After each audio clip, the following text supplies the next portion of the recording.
Howdy folks, how's everybody doing? It is October 30th. It is almost Halloween. It's Halloween weekend, so happy Halloween everybody. I'm getting ready to go to a Halloween party myself. I'm not in costume right now, obviously. It'd be a pretty shitty costume if it was, but anyway, I'll be suiting up for that later. But in the meantime, it's gonna be that time of year where it's obviously cooling down, and if you're like me, you don't stop paddling just because it cools down outside. I go year round. But obviously there is definitely a different set of attire and equipment that you need to be paddling through the winter, the colder months of the year, especially in the northern climes like I'm in here in Ohio. So anyway, something I usually do this time of year is go through my gear list. I just kind of go through my gear closet, pull out all my cold weather gear and make sure it's all looking good and kind of try it on and all that. So I take the time to go through it with you and just talk about what my list or my gear list is for cold weather paddling, and talk to you about it if you're somebody who wants to get into cold water paddling. This is a good kind of basic list. I don't do anything really too technical in the winter. I don't really in general. I'm starting to do a little more technical with sea kayaking and some whitewater stuff, but for the most part, especially in the winter, I just do, more flat water lakes, easy rivers, stuff like that. So anyway, so all that said, if you're somebody who really hasn't ever kayaked before and you're just now looking to get into it, this isn't the thing you want to start out doing. This is, or really, I should say this isn't the time of year to start venturing out, because it's already to the point where the water temperature is pretty dangerous if you're somebody who's new and has and therefore you have the potential flipping and ending up in the water, and you're going to be risking hypothermia and everything. So that's not really something you want to get into at this point. So anyway, if that's you, I'll see you in late spring once the air and, most importantly, water temperatures warm up a little bit more. But if you're already a fairly seasoned paddler and you're wanting to extend your season, then let's talk. The most important thing is, as in any time of year, you want to be wearing your life vest. It's a lot of people don't wear it. I think the law here in Ohio states you have to just have it on board somewhere, but it's not going to do you any good if you have it stowed away in your rear storage or something like that, and you flip, and you're obviously not going to be able to get to it more than likely real quick, so it's not going to do you any good. So I always wear mine. It's just a force of habit. It's kind of like wearing a seatbelt for me when I go and get in the car or whatever. So anyway, I suggest everyone else do that too. So the next big thing is obviously you want to keep yourself protected from the cold water should you go in and swim this time of year or later when it gets even colder. You have two options really. It's a wetsuit and a dry suit. I'll show you both of them, but we'll start with a wetsuit. This is definitely going to be your cheaper option. It's made of neoprene. And it's pretty much skin tight. You get into it, and I usually wear like a swimsuit or something underneath it. You really don't have much room to wear anything else. And the point is, you go in, and if you get in the water, it's going to allow water to get in there, about a thin layer of water between the suit and your body. And at first it's going to be cold, whatever the water temperature is, but then your body will naturally warm that up, and the wetsuit will help you keep that layer of water warm, and you'll have a nice layer of insulation there. So that all said, that's obviously more geared towards being in the water as opposed to not in the water, as in your kayak. And ideally you're not going to be in the water, you're going to be in your kayak. So that's kind of why that's not really the best option. When I first started getting into it, winter paddling, that is, I used a wetsuit and it worked fine. I never had to test it out, fortunately, in a real life situation, but excuse me, had some nuts before this and creeping back up into my throat. But but yeah, so I eventually gravitated towards a dry suit. It's definitely more expensive, but it is a better option if you ask me. It's a lot more comfortable. You know, it's again emphasis on dry. You have the latex gaskets on the neck and also on the wrists, and then the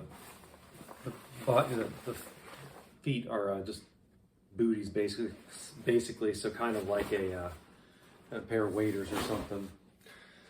So these are, like I said, they're dry suits. They're designed to keep you dry, not necessarily warm. So you still want to dress warm underneath it. You kind of, you want to dress. Obviously, you're going to be outside in the air temperature most of the time. So that's, what you want to be comfortable. That's what you dress towards. But obviously, the ultimate idea here is to dress to keep yourself warm in the event that you'd be submerged in cold water for a decent period of time. So that's what you want to dress for. And the dry suit will obviously keep the water out, but it's up to you to have the proper clothing on underneath to keep you warm once you're in that cold water. So anyway, that's what I wear. It's like I said, this end of October, so I'm guessing next time I go out paddling, I will probably be wearing that. It's that time of year.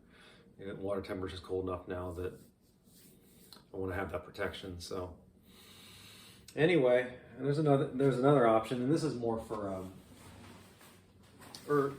I use it for early fall paddling at the dry top. It's fairly similar to a dry suit. It's kind of like a windbreaker too. It's got the gaskets, the neck and the wrists and everything, so that'll keep you dry up top at least. But again, I wear this more, early fall, late spring when it's not really all that cold out anymore. You don't really need the protection for the, potential cold water immersion. So anyway, that's an option. So moving on to footwear. Whenever I wear I'm in my dry suit, I have these NSR kayaking boots. So they're kind of like a hiking boot, but designed for paddling. They work great. They slip on right over the wetsuit booties. I also wear them just about any time I'm going to be out somewhere where I'm going to have a real rocky or muddy put in or take out, or anytime there's going to be significant portaging involved. It's definitely nice to have that. Like I said, it's kind of like a hiking boot, so that makes it real nice. A lot easier to get around on foot when you need to, when you're out on your paddling trip. So moving on, I have these are what they call pugs, or not pugs. What am I thinking of? These are pogies. These go on. They go on over your paddle, so they slide right on over your paddle, and then you just reach on in there, grab the paddle, you're good to go. These things do an amazing job of keeping your hands warm and dry. I have a smaller pair of I think they're sealskin boots or sealskin gloves that I usually wear underneath for an added layer of protection, but sometimes I don't, and my hands keep nice and toasty that way too. So it kind of just depends on how cold it is, really. But so that's my setup for that. Headgear wise, I usually just wear a buff or a beanie or my safari hat that I wear a lot when I'm out hiking or kayaking. I am thinking this winter I'm going to get more of a neoprene hat to put on, and again, it's just for more protection if you do go in, or if you're going to be rolling or anything. It'll kind of act like the wetsuit and use the water and the moisture to kind of form a layer of warmth. Even though your head's obviously going to be wet, it's still going to help keep it warm. As in, if you're you go in and you just have a beanie on, you're basically going to have a wet sock in your head at that point, and that obviously won't be very nice unless it's somehow 70 degrees out, which it can happen through the cold weather months around here, especially late fall or early spring. But in the winter, that's really not ideal, or not likely. So obviously it wouldn't be ideal to have a wet sock on your head after you you take a swim. So anyway, that's pretty much it. I'm trying to think if I forgot anything. No, I don't think so. So if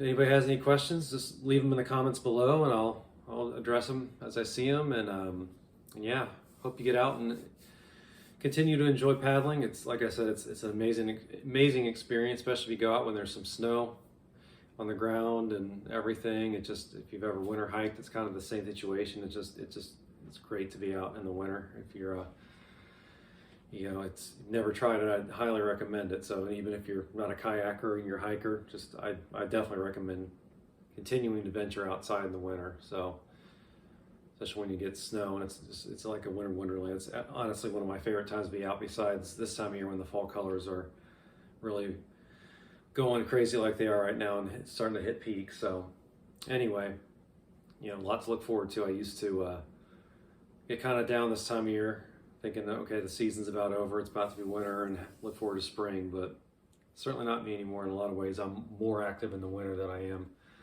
in the summer. So it's a great time. And fortunately, living here in Ohio, it's say what you will about the weather, it's a mild enough climate that we can be out and enjoy the great outdoors year round. So I'm definitely grateful for that. So anyway, happy paddling, everybody, and happy Halloween again, and we'll talk to you later. Cheers.